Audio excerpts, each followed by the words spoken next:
अस्सलाम वालेकुम। आज मैं आपके साथ शेयर कर रही हूँ रेसिपी मटन स्टू की। ये खड़े मसालों से बनता है और बहुत ही जल्दी बन जाता है। तो इसके लिए यहाँ पर एक बर्तन को गर्म करने के बाद उसमें मैंने डाल दिया है हाफ़ कप ऑयल। ऑयल को अच्छे से गर्म कर लें। ऑयल मैंने यहाँ सरसों का लिया है, आप चाहें रिफ़ाइंड ऑयल ले लें। और तेल गर्म होने के बाद इसमें मैंने डाल दी हैं 5 मीडियम साइज़ की प्याज। और यहाँ पर आधा किलो गोश्त है, आधा किलो मटन में मैं 5 मीडियम साइज़ की प्याज डालूँगी। और अगर आपके पास 1 केजी मटन है तो आप इसमें डबल प्याज कर दें, 10 से 12 प्याज ले लें, वो डाल दें।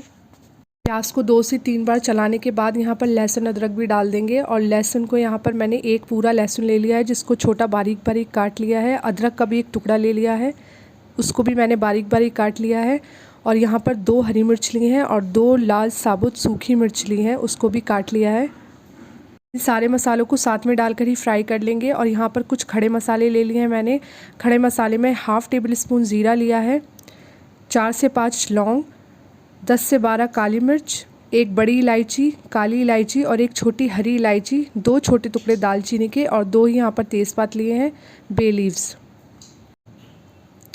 और यहाँ पर मसालों को भी फ्राई करने के बाद मैं इसमें मटन भी डाल दूँगी साथ में। हाफ़ केजी यहाँ पर मैंने मटन लिया है।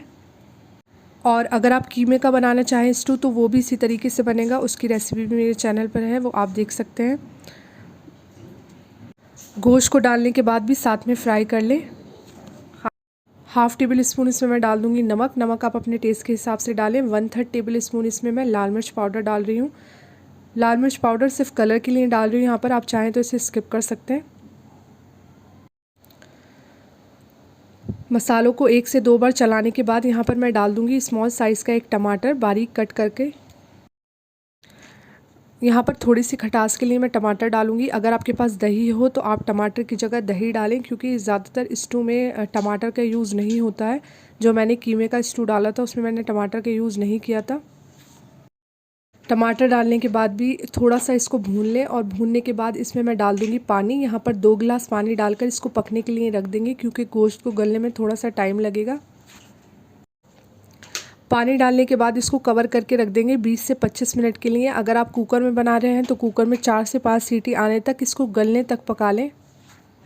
मैं 2 गिलास पानी डालकर इसको पकने के लिए रख दूँगी 20 से 25 मिनट के लिए। उसके बाद इसको चेक कर फिर भून लेंगे इसे।